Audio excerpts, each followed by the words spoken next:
There's not too many things out there that can really, really scare somebody. Every now and again, people are, they might get jump scared and stuff like that, but some things that truly scare people are stuff, like they might be afraid of, say, Stephen King's book and movie, It, right? Stuff like that really, like, scares people. Another thing that's really, really scary to some people, their personal finances. It's kind of scary. You might not know what to do, how to start, how to get control of it, what you need to, like, anything. Well, let's talk about a few things to help you overcome some of those money fears, right? So that way you can get on that road, get on the path to crushing those financial goals that you have set instead of being afraid to go for all this. The first fear that we need to talk about is losing control of your money. Budgeting can be pretty scary, right? You don't like having to track every penny or feeling bad about your spending. Yet we feel terrible when we're broke or we're living paycheck to paycheck. It's like staring at the face of failure and then looking up at an insurmountable mountain to overcome. And it's just like, just, geez, really? So how are we going to face this monster? First, we're going to start off with why. Write down why being in control of your money is so important to you. What will that allow you to accomplish, and how would your life change? How would that feel? Establishing a strong enough why can give you the courage and motivation to begin your budgeting journey. Next thing is you need to list out those expenses. Now, I prefer like a spreadsheet. Maybe other people prefer pen and paper. It's whatever you prefer, right? If you prefer something higher tech, you can even use an app. Simplify, Mint, Pocket Guard. There's a bunch of them. The most important thing is to pick the approach that's easiest for you. And then the third thing is to identify opportunities to save. Comparison shop for bills like cable, your phone, insurance. Eliminate expenses for things that you don't use or that don't align with your why. There's a bunch of different things that you might be paying for that write your why down. You might go, I don't need that no more. So another fear we need to talk about is running out of money. That's pretty scary. I mean, having your checking account get to zero or even going near zero, oh, stressful. Don't get me started. Then the unexpected happens, and you're left with a terrible decision to make between deciding which bill goes unpaid or pulling out your credit card. And we all know the unexpected tends to happen kind of frequently. So, how are we going to deal with that monster? Well, we're going to build an emergency fund. Open a separate account for your emergency savings. It can be just a normal like savings account or a high yield savings, right? Or even a money market account. The purpose of this account is for true emergencies, not for the occasional travel expense or gift or anything like that. Make getting that account to about 2 grand your number one priority. Once you're there, continue to increase those savings towards, most people say your 3 to 6 months of expenses while balancing your other financial priorities.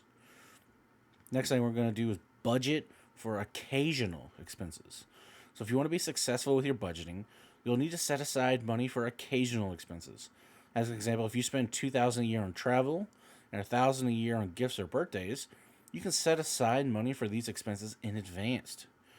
You can set up and funding on a separate account for each occasional annual expense, a travel a fund, a holiday fund, right? This can be really helpful, make it a lot easier, right? And then you set your savings to automatic. You just set up direct deposit or automatic transfers, whether you want to do it weekly, bi-weekly, monthly, to those separate savings accounts. Your employer may be able to take money directly out of your check, deposit it for you. Otherwise, set up an automatic transfer from your checkings to one of those savings accounts, like on payday or every Friday or the first of the month, however you want to do it. Now, number 3, that mountain of debt. Ooh, scary. This is what holds a lot of people back. Carrying high interest debt, right, which would be anything greater than 7%. We're talking about those credit cards. Can give you a terrible case of the heebie-jeebies.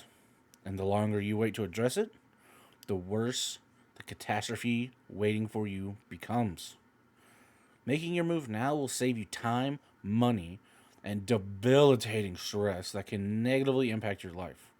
So how are we gonna kill this debt monster? We gotta take this mountain down a couple notches, turn it from a mountain to a hill. So first thing you need to do is take inventory. List your debts, the total balance, the interest rates, minimum payment due. Now we're gonna pick a debt strategy and implement it. Now there's two very popular approaches. We've got the debt snowball, and we've got the debt avalanche. The debt snowball works great if you have many debts and need some quick wins to boost your confidence. Now, with that strategy, you focus on paying extra on the lowest balance debts first and make minimum payments on everything else. As you pay each balance off, you roll the total amount and add it to the next lowest balance and repeat until you're debt free. Now, the debt avalanche, on the other hand, it's going to focus on making the extra payments on the highest interest rate balance and minimum payments on everything else. You then roll a total payment to the next highest interest rate debt once the previous debt is paid off. This strategy saves you the most time and money and can work well if you have a lower number of debts and or you care most about the bottom line. The third thing is to leverage good credit to refinance. If you have a strong credit score, leverage it to speed up your debt freedom. You may be able to sign up for a 0% balance transfer, which can lower your interest rates for a period of 12, 18, or 24 months. You can also refinance your debts through a lower rate, personal loan. There's a bunch of different sites to explore what you might qualify for. You just give them a quick Google, right? Just be sure not to use these as an excuse to further add on to your debt. Right? We don't want to do that. Now, the fourth and last thing I want to talk about is being afraid that you might have to work forever. Yeah, no one wants that. No one wants to work forever. I don't want to work for another 15, 20 years. I'm sure you don't either. You probably don't even want to work another week, right? So how are we going to prevent that nightmare from coming true? Okay, first thing, you can run a retirement estimate. Now this will see if you're set on track. There's a bunch of different calculators to see, if you're on track to retire when you want to. Say you started your job when you're 25 and you're looking to retire by 50. 25 years of your job, retire by 50. Are you on track to be able to live the rest of your life? Right? Save enough to take advantage of your employer's retirement plan match. If your employer has, matching contributions, it's free money. I mean, it's just free money. Now, automatically increase your savings. If you can't save enough now to close the gap, you could try using an automatic contribution rate escalator that could be offered in your employer's retirement plan, or just set a reminder in your calendar to manually increase your savings by 1% or more every year. Right? So every time you get a pay raise, just increase the amount going into your retirement by the same amount, or like most of it, right? Until you hit your target. There's so many different things that we can be afraid of, but we need to, stop and take a minute, right? Stop breathing life into these financial, monsters, and just start acting today, right? Start doing something today, and if you want additional help for getting started, you can consult qualified, unbiased, financial professionals. They're everywhere, right? You might have access to a free one through your employer, right? They might have, financial wellness benefit program. There you go. Just if you can't do it yourself, or if you feel overwhelmed, get some help. There's nothing wrong with that. When I first started, the way I got help was I watched a bunch of YouTube videos and I asked the people around me that were good with money, hey, how did you do this? What would you recommend for me in this situation? Can I get your advice on this? It's fine. Everyone needs help with something at some point, right? I don't know it all. You don't know it all. It's fine. Get the help you need and get to where you want to be in life. And I hope you guys like this video. A lot of you guys aren't subscribed, so if you'd hit that subscribe button, I'd really appreciate it.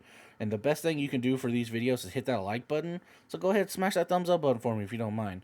But until I see you guys in the next one, y'all be safe.